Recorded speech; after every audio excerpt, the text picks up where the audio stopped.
des milliers de formes parce que le forgeron, traditionnellement, fabriquait ses tenailles pour faire ce qu'il avait à faire, mais surtout modifiait au fur et à mesure ses tenailles pour la pièce qu'il avait à tenir. C'est-à-dire que là, pour tenir un rond, ou pour tenir un plat, ou pour tenir un autre rond, vous voyez, il modifiait toutes les fois ses formes de pince pour tenir la pièce qu'il avait à forger.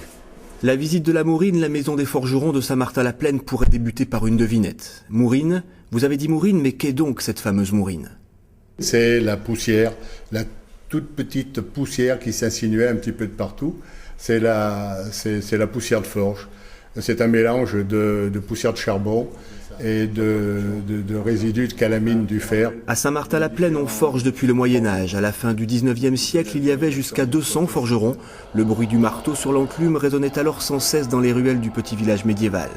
À la merci de l'homme, le métal se laissait modeler pour devenir chaîne, rambarde, pique-feu ou charrue.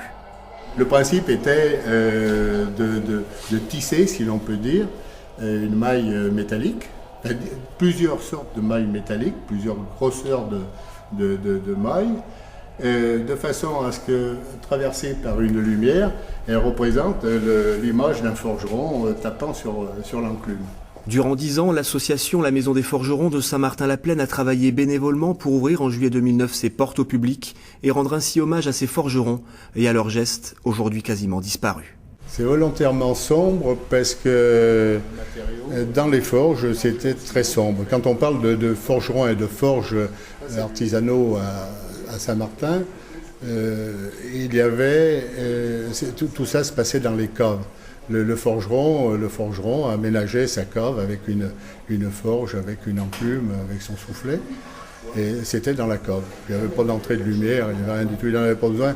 Finalement, lui, ce qui lui importait, c'était de bien distinguer la couleur de l'acier qu'il avait à forger.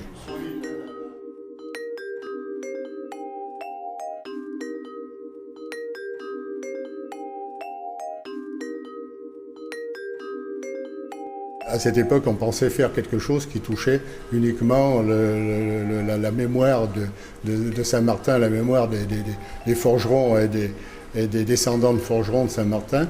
Et puis petit à petit, on s'est rendu compte qu'on pouvait espérer et faire autre chose que simplement quelque chose de local et parler de la forge en général et de la forge en France et puis peut-être ailleurs, puisque comme on l'a vu, les grands groupes de forges maintenant sont en Italie ou en Allemagne.